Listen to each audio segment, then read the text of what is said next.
नमस्कार मित्रों, आपकी अपनी कोचिंग सुमन हिंदी क्लास में आपका हार्दिक अभिनंदन है। जैसा कि आपको पता होगा, इस चैनल के माध्यम से TGT, PGT, assistant professor, BPSC सबके लिए 25 प्रश्नों की सीरीज चलाई जा रही है।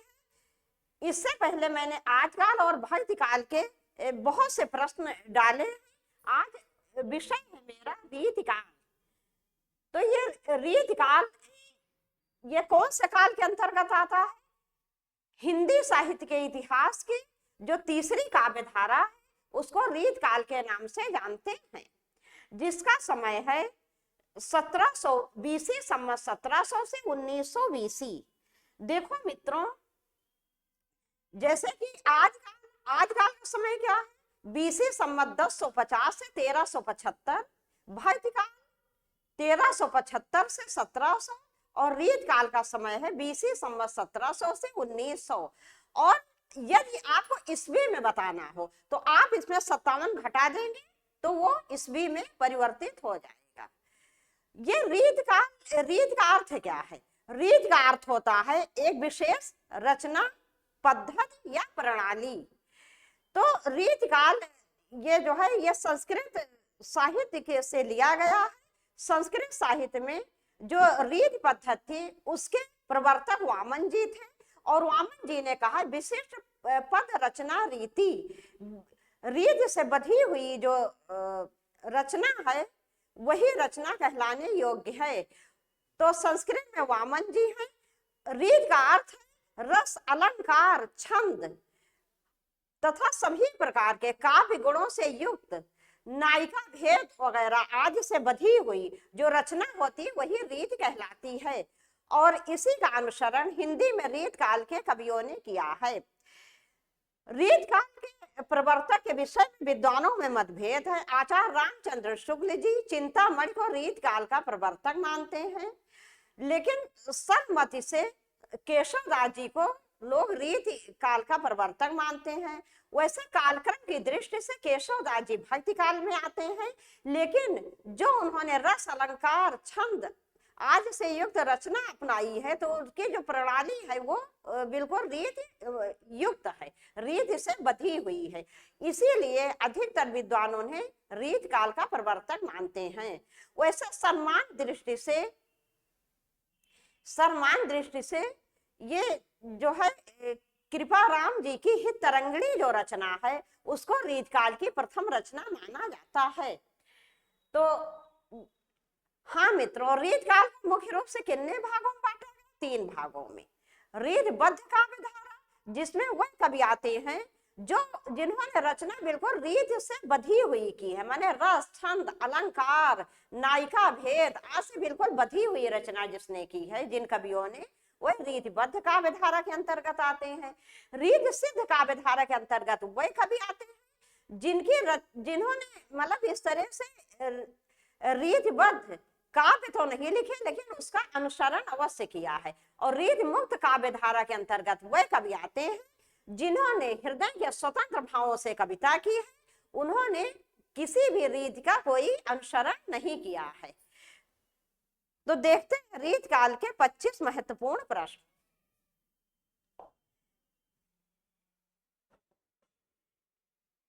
प्रश्न 1, रीत काल की सही समय सीमा है?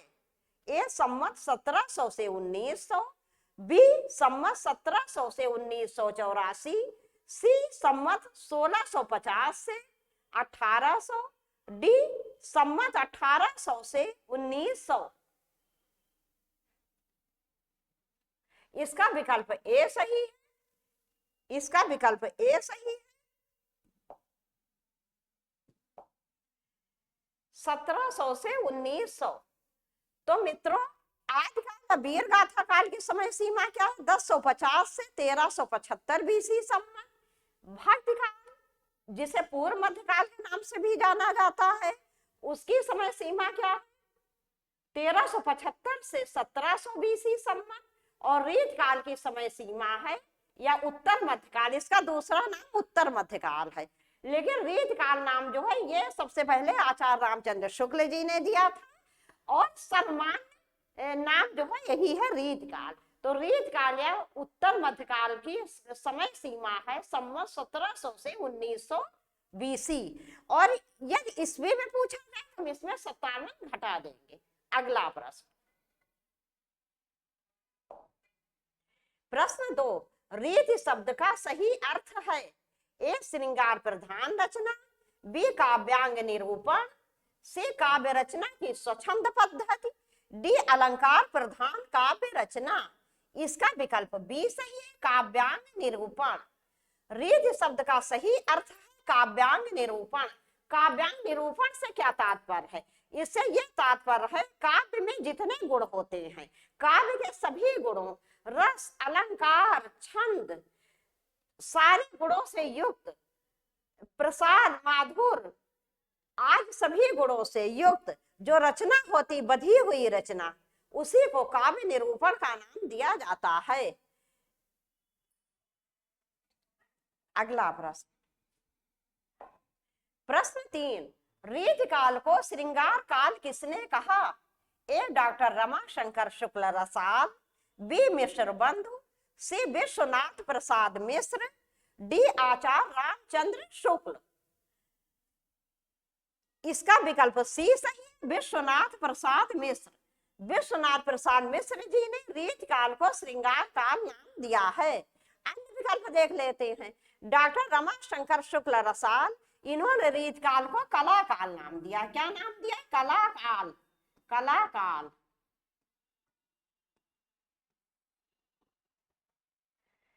डॉक्टर रमाशंकर शुक्ल रसाल जी ने रीत काल को कला काल नाम दिया है। मिश्र बंधु ने क्या नाम दिया है? अलंकृत काल। अलंकृत काल। अलंकृत काल। तो मित्रों, इन्होंने कला काल नाम इस दिए दिया है क्योंकि कला पक्ष की बहुत ज्यादा उन्नति हुई थी रीत काल में, काव्य के कला पक्ष की। अलंकार युक्त रचना की गई है इसमें खूब, तो इसीलिए मिश्र बंधु ने इसको अलंकृत काल नाम दिया है। विश्वनाथ प्रसाद मिश्र ने इसको श्रृंगार काल नाम दिया है। और आचार्य रामचंद्र शुक्ल जी ने भी रीत काल को श्रृंगार काल कहने का समर्थन किया है, क्योंकि इसमें श्रृंगार काल की बहुतायत है। बस बहुत थोड़े से कवि हुए हैं जिसने किसी वीर, जैसे भूषण हो गए वीर रस के, या पद्माकर जी ने जैसे श्रृंगार के अलावा भी और रचनाएं कर दी हैं, लेकिन विशेषता किसकी? केवल श्रृंगार रस की। श्रृंगार रस की इतना अधिक वर्णन किसी भी काल में नहीं किया गया जितना कि रीत काल में किया गया। और नारी सौंदर्य नक्श का वर्णन किया गया है। एकमात्र अगर देखा जाए तो मुझे तो लगता है उस समय जो है नारी केवल भोग विलास की एक वस्तु समझी जाती थी। तो मित्रों, इसीलिए इसको विश्वनाथ प्रसाद मिश्र जी ने श्रृंगार काल नाम दिया है, और मेरे विचार से बिल्कुल उचित है। आचार्य रामचंद्र शुक्ल जी ने वैसे तो रीत काल नाम दिया, लेकिन श्रृंगार काल इसको नाम देने का इन्होंने भी समर्थन किया है। अगला प्रश्न, प्रश्न 4, उत्तर मध्यकाल का नामकरण अलंकृत काल किसने किया? ए मिश्र बंधु, बी बच्चन सिंह, सी विश्वनाथ प्रसाद, डी रामचंद्र शुक्ल। इसका विकल्प ए सही, मिश्र बंधु। मिश्र बंधु जी रीत काल अलंकृत काल नाम दिया है। बच्चन सिंह ने, जैसे रामचंद्र शुक्ल जी ने चिंतामणि जी को रीत काल का प्रवर्तक माना है, तो बच्चन सिंह जी ने भी रीत काल का प्रवर्तक चिंतामणि को ही माना है। इन्होंने रामचंद्र शुक्ल जी का अनुसरण किया है, और रीत काव्य को जैसे रीतिबद्ध, रीत सिद्ध, रीत मुक्त काव्य धारा में बांटा गया है, तो बच्चन सिंह जी ने इसको रीतिबद्ध और रीत मुक्त नाम इसका उचित नहीं समझा, बल्कि इसके स्थान में इन्होंने शब्दों को उलट दिया है। इन्होंने क्या किया? बद्ध रीत और बद्ध मुक्ति नाम दिया है। विश्वनाथ प्रसाद मिश्र, इन्होंने श्रृंगार काल नाम दिया है रीत काल को। अगला प्रश्न, प्रश्न 5, हिंदी साहित्य के उत्तर मध्यकाल को सर्वप्रथम रीत काल किसने माना? ए राहुल सांकृत्यायन, बी रामचंद्र शुक्ल, सी राम कुमार वर्मा, डी मिश्र बंद। इसका विकल्प बी सही है, रामचंद्र शुक्ल। तो हिंदी साहित्य के उत्तर मध्यकाल को सबसे पहले रीतकाल नाम आचार्य रामचंद्र शुक्ल जी ने दिया, और सर्वमान्य नाम भी यही है, यही है सर्वमान्य नाम। सर्वमान्य, सर्वमान्य नाम भी यही है, क्या? रीतकाल। अगला प्रश्न, प्रश्न 6, हिंदी साहित्य के उत्तर मध्यकाल को कला काल किसने कहा है? ए आचार्य रामचंद्र शुक्ल, बी हजारी पंडित हजारी प्रसाद द्विवेदी, सी डॉक्टर रमाशंकर शुक्ल रसाल, डी श्री विश्वनाथ प्रसाद मिश्र। इसका विकल्प सी सही है, डॉक्टर रमाशंकर शुक्ल रसाल। डॉक्टर रामकुमार वर्मा जी ने भी रीतकाल को कलाकाल कहा है, लेकिन सबसे पहले डॉक्टर रमाशंकर शुक्ल जी ने रीतकाल को कलाकाल नाम दिया है। अगला प्रश्न, प्रश्न 7, रीतकाल की विशेषताओं के संबंध में कौन सा कथन असत्य है? कौन सा कथन असत्य है मित्रों, ये आपको बताना है, माने कौन सा सत्य नहीं है। ए रीतकाल की प्रमुख भाषा ब्रज है, बिल्कुल सही, ब्रज। बी रीतकाल में मुक्तक काव्य की प्रधानता है, बिल्कुल सत्य, मुक्तक काव्य की प्रधानता है।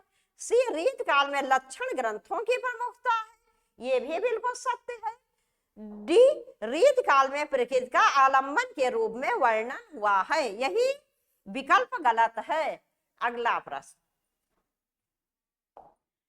प्रश्न 8, निम्नलिखित में से कौन सा कथन असत्य है? केशव रीति मुक्त धारा के कवि हैं, बी बिहारी रीति सिद्ध धारा के कवि हैं, सी रीतिबद्ध धारा के कवियों को आचार का कवि कहा जाता है, डी रीतिबद्ध धारा के कवियों ने लक्षण ग्रंथों की रचना की।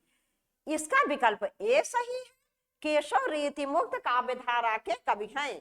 केशव रीति मुक्त काव्य धारा के कवि नहीं है, केशव रीतिबद्ध काव्य धारा के कवि हैं, क्योंकि केशव दास जी ने रस, अलंकार, छंद, नायिका भेद से बिल्कुल बधी हुई रचना की है। ये तो अलंकार के इतने समर्थक थे, इन्होंने लिखा, यद्यपि सुजाति सुलक्षणी सुवर्ण सरस सुवृत भूषण बिनु ना विराज ही कविता वनिता मित। कोई स्त्री सब गुणों से संपन्न होते हुए भी जिस प्रकार बिना आभूषण के सुसज्जित नहीं होती है, उसी प्रकार अलंकार विहीन कविता व्यर्थ है। तो इस प्रकार से इनकी रचनाएं क्या थी? रस, अलंकार, छंद से बिल्कुल बधी हुई थी। इन्होंने तो रामचंद्रिका में जो है इतने अधिक अलंकार और छंदों आज का प्रयोग कर दिया कि राम स्वरूप चतुर्वेदी जी जो हैं वो इनको क्या मानते हैं? इनकी रचना छंदों का अजायब घर, और आचार्य रामचंद्र शुक्ल जी ने इन्हें कठिन काव्य का प्रेत कह दिया है। तो इन्होंने तो ये किस कौन सी धारा के अंतर्गत आएंगे? रीतबद्ध काव्य धारा के अंतर्गत। रीत मुक्त काव्य धारा के अंतर्गत तो मित्रों वह कवि आते हैं जिन्होंने हृदय के स्वतंत्र भावों से कविता की। तो इसके अंतर्गत कौन सबसे रीत मुक्त काव्य धारा के सबसे प्रसिद्ध कवि घनानंद है। इसके अतिरिक्त ठाकुर, बोधा, आलम, द्विजदेव, ये लोग हैं। अगला प्रश्न, हाँ, बिहारी रीत सिद्ध काव्य कवि है। सबसे बड़े कवि तो यही है, प्रमुख रूप से रीत सिद्ध काव्य धारा के कवि बिहारी जी ही हैं। रीतबद्ध धारा के कवियों को आचार कवि कहा जाता है, ये भी बिल्कुल सत्य है।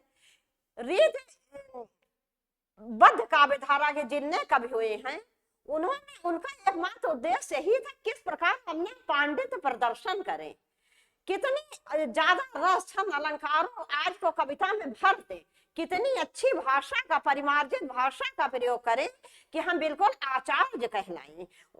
और उनको इससे कोई मतलब नहीं था किसकी समझ में मेरी लिखी कविता आ रही, किसकी समझ में नहीं आ रही। तो ये भी विकल्प बिल्कुल सत्य है। रीतबद्ध धारा के कवियों ने लक्षण ग्रंथों की रचना की, बिल्कुल सत्य है, लक्षण ग्रंथों की रचना की। लक्षण ग्रंथ ही होते हैं जिनमें पूरी रीत या पद्धति को, मतलब रीत एक विशेष पद्धति जिसमें कि रस, छंद, अलंकार सबसे बधी हुई रचना की जाती है, वही लक्षण ग्रंथ होते हैं। अगला प्रश्न,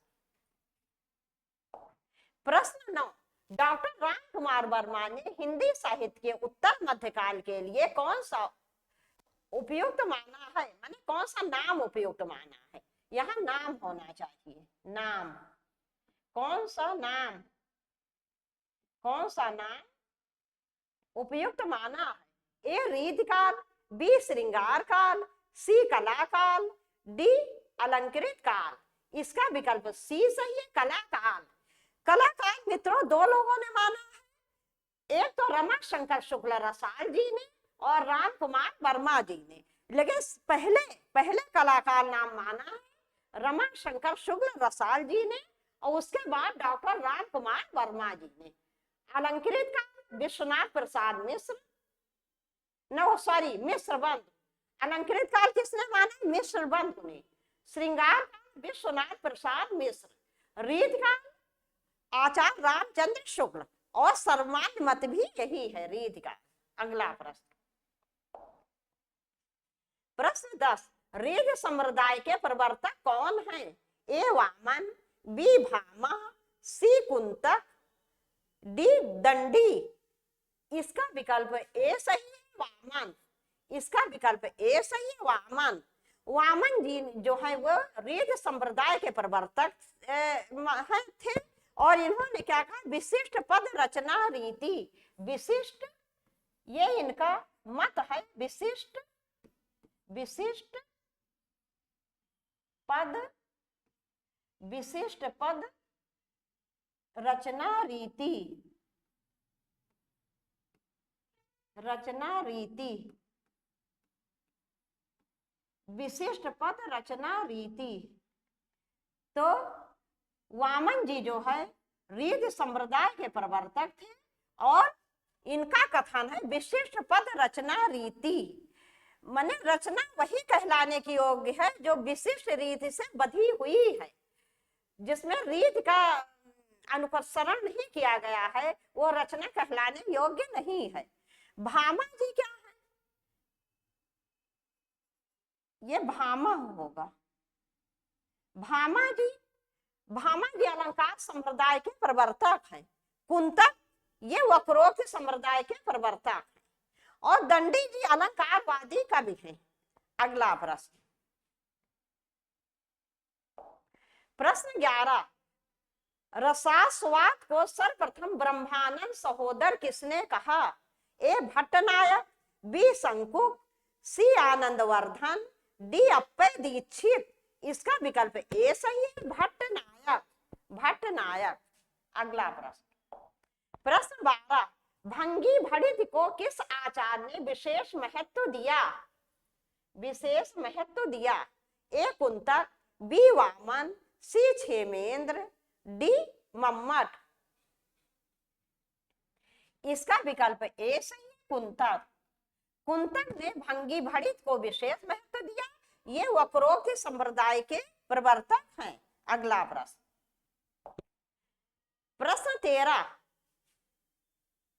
नि सिद्धांत के प्रवर्तक आचार्य हैं।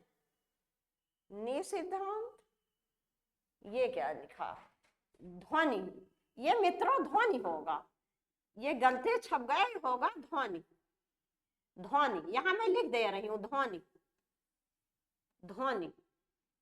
ये टाइपिस्ट इतनी मिस्टेक कर देते हैं, क्या बताया जाए। ये नी लिखा है, नी से ये नी नहीं होगा, ध्वनि होगा। ये नी देख के मुझे समझ में आ गया, ये ध्वनि होगा। ध्वनि सिद्धांत के प्रवर्तक आचार्य कौन है। ए भट्टनायक, बी विश्वनाथ, सी आनंदवर्धन, डी मम्मट। इसका विकल्प सी सही है, आनंदवर्धन। ध्वनि संप्रदाय, ध्वनि सिद्धांत के प्रवर्तक आनंदवर्धन जी है। इन्होंने ध्वनि को काव्य की आत्मा माना है। अगला प्रश्न, प्रश्न 14, वक्रोक्त संप्रदाय के प्रवर्तक आचार्य हैं। ए आनंदवर्धन, बी भरतमुनि, सी भामा, डी कुंतक। इसका विकल्प डी सही है, कुंतक। वक्रोक्त संप्रदाय के कुंतक हो गए। आनंदवर्धन जी क्या, ध्वनि संप्रदाय, ध्वनि संप्रदाय, ध्वनि संप्रदाय, ध्वनि संप्रदाय, ध्वनि संप्रदाय के कौन है? आनंद वर्धन जी। भरत मुनि रस संप्रदाय, भरत मुनि रस संप्रदाय, रस संप्रदाय, भरत मुनि रस संप्रदाय। भामा अलंकार संप्रदाय, अलंकार संप्रदाय, अलंकार संप्रदाय। तो मित्रों वक्रोक्ति संप्रदाय के प्रवर्तक कौन है? कुंतक जी हैं। अन्य विकल्प में, विकल्प ए में आनंद वर्धन जी ध्वनि संप्रदाय के प्रवर्तक हैं, भरत जी रस संप्रदाय के प्रवर्तक हैं, और भामा जी जो है ये अलंकार संप्रदाय के प्रवर्तक हैं। अगला प्रश्न, प्रश्न 15, रीतिरा आत्मा काव्यस्य किसकी उक्ति है? ए भट्टनायक, बी वामन, सी कुंतक, डी क्षेमेंद्र। ये क्षेमेंद्र होगा, ये ना नहीं होगा, मां होगा, क्षेमेंद्र। वैसे जहां का टाइपिंग मिस्टेक मित्रों मैं सही कर दे रही हूं, तो ये क्षेमेंद्र है। तो रीतिरा काव्यता रीति आत्मा काव्य किसकी उक्ति है? ये है ए भट्टनायक, बी वामन, सी कुंतक, डी क्षेमेंद्र। इसका विकल्प बी सही, वामन। रीति को काव्य की आत्मा माना है, किसने? वामन जी ने। अगला प्रश्न, प्रश्न 16, अलंकार को काव्य का प्राण मानने वाले आचार्य हैं? ए धनानंद, बी पद्माकर, सी केशव, डी बिहारी। इसका विकल्प सी सही, केशव। इसका विकल्प सी सही, केशव। केशवदास जी ने अलंकार को काव्य का प्राण माना है। इन्होंने क्या लिखा है? यद्यपि सुजाति सुलक्षणी, सुवर्ण सरस सुब्रित, भूषण बिनु ना विराजई, कविता वनिता मित।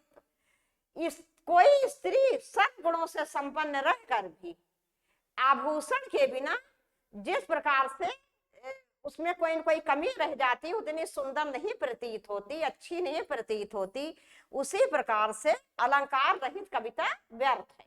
तो इनकी उक्ति क्या है? यद्यपि सुजाति सुलक्षणी, सुवर्ण सरस सुब्रित, भूषण बिनु ना विराजई, कविता वनिता मित। इन्होंने अलंकार और छंदों के ना अधिक प्रयोग कर दिया अपनी रामचंद्रिका में, तभी तो आचार्य रामचंद्र शुक्ल जी ने इन्हें कठिन काव्य का प्रेत कहा है। तो अलंकार को काव्य का प्राण मानने वाले आचार्य केशव दास जी। अगला प्रश्न,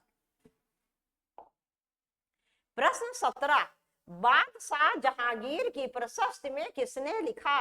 ए मतिराम, बी केशवदास, सी रहीम, डी दुजदेव। इसका विकल्प बी सही, केशवदास।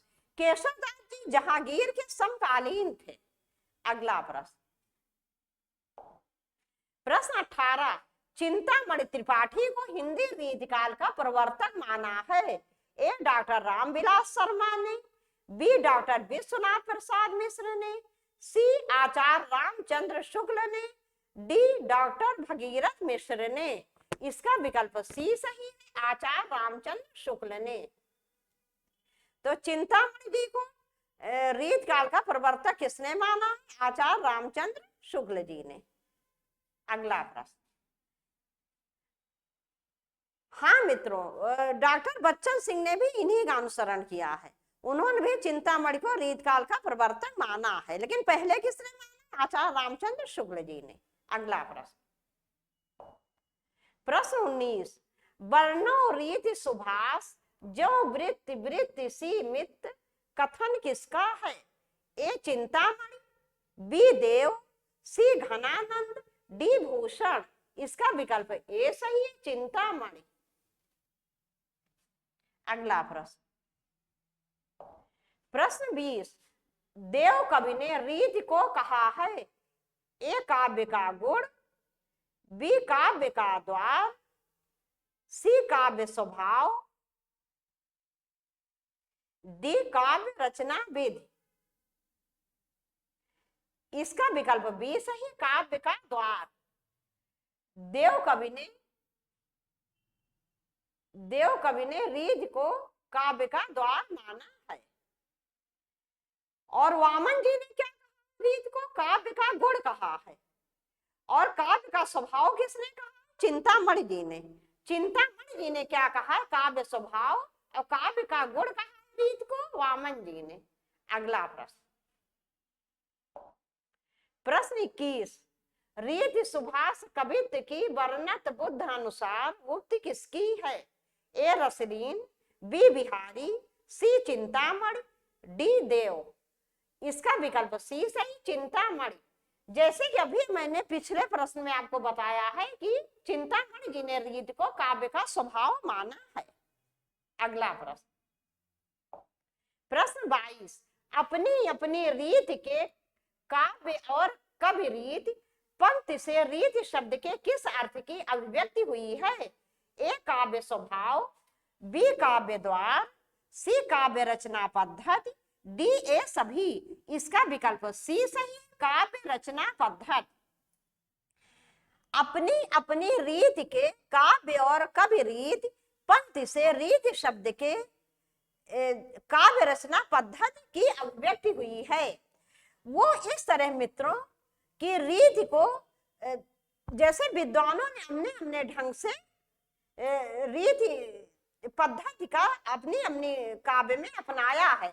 जैसे कि कुछ कवि सर्वांग निरूपण कवि हुए हैं रीत काल में, जिन्होंने रीत काल में रस, छंद, अलंकार सबको बहुत अधिक प्रयोग किया है।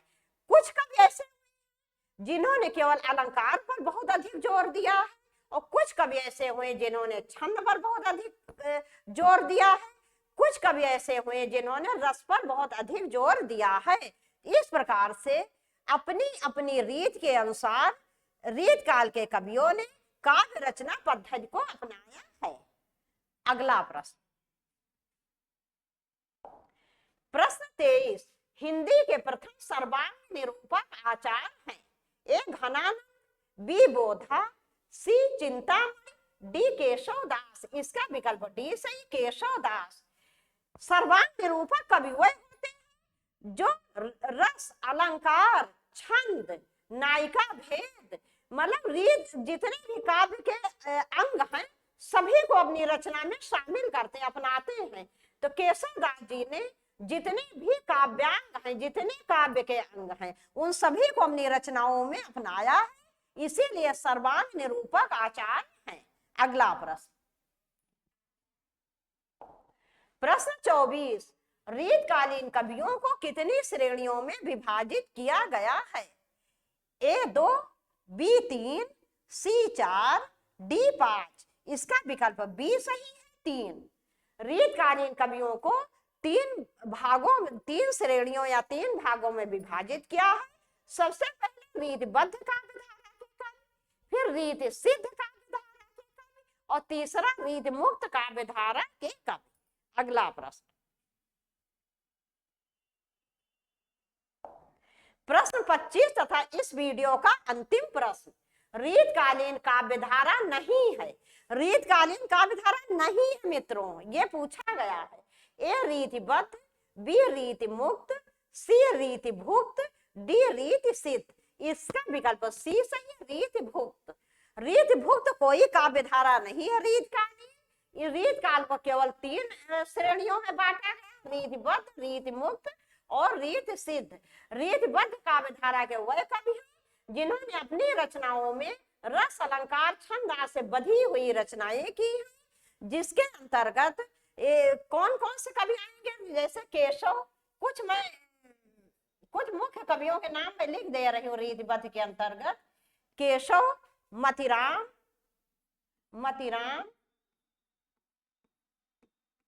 चिंतामणि,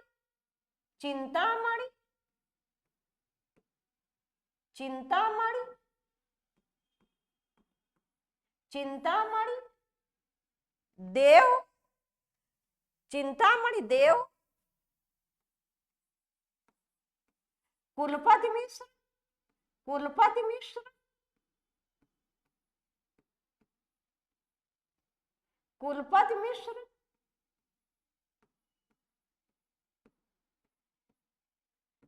भिखारी दास,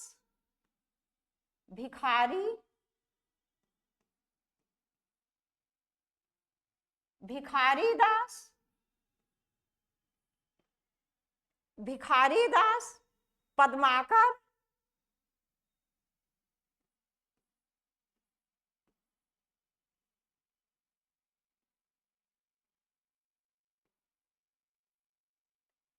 तो मित्रों कुछ रीतिबद्ध काव्यधारा के कवियों के नाम मैंने यहाँ लिख दिए हैं।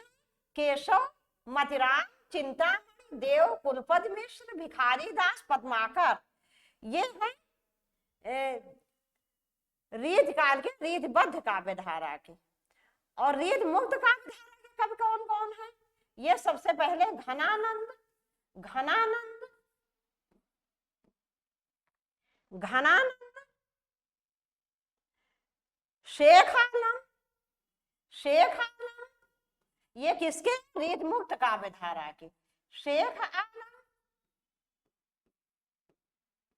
शेख आलम, ठाकुर, ठाकुर, बोधा, बोधा,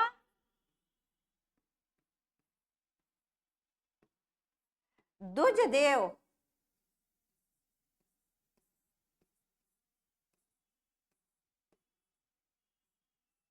तो मित्रों रीतबद्ध काव्यधारा के में वह कवि आते हैं जिन्होंने रीत की प्रणाली को पूरा पूरा अपनाया, रस, अलंकार, छंद, नायिका भेद आज से बधी हुई रचनाएं की।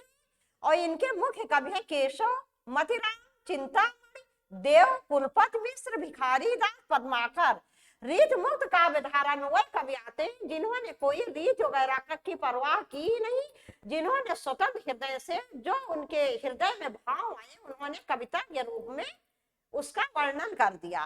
तो रीत मुक्त काव्यधारा के मुख्य कवि हैं घनानंद, शेख आलम, ठाकुर, बोधा, दुजदेव। और रीत सिद्ध काव्यधारा के, रीत सिद्ध काव्यधारा में वह कवि आते हैं जिन्होंने रीत से बधी हुई रचना तो नहीं की लेकिन उसका अनुसरण अवश्य किया। इसके सबसे मुख्य है इसमें कौन? बिहारी दास जी। इसमें सबसे मुख्य रीत सिद्ध काव्यधारा कवियों में सबसे मुख्य है बिहारी दास जी।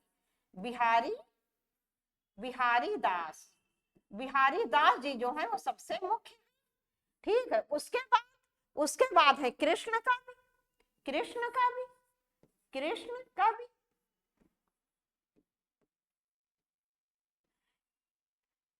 उसके बाद है कृष्ण कवि रसनिधि, रसनिधि, रसनिधि,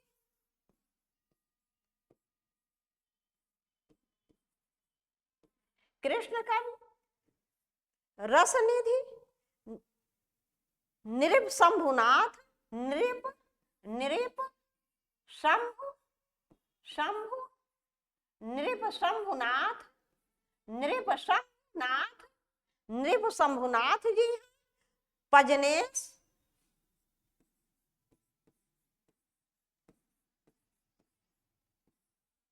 पजनेश, सेनापति, सेनापति भी इसी में आएंगे, सेनापति,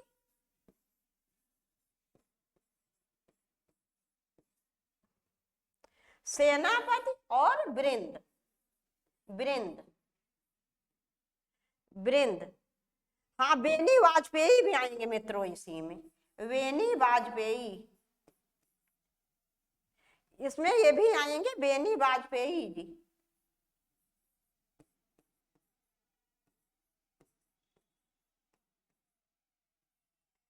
तो मित्रों रीत सिद्ध काव्यधारा के सबसे प्रसिद्ध कवि जो है वो है बिहारी दास जी। इसके कृष्ण कवि, रसनिधि, नृप शंभुनाथ जी, पजनेश जी, सेनापति, वृंद और बेनी वाजपेयी, ये रीत सिद्ध काव्यधारा के कवि हैं। अब मित्रों यहीं पर ये वीडियो समाप्त कर रहे हैं। मुझे पूरा विश्वास है सभी प्रश्न आपको बहुत पसंद आएंगे। मित्रों इस वीडियो को ज्यादा शेयर करो।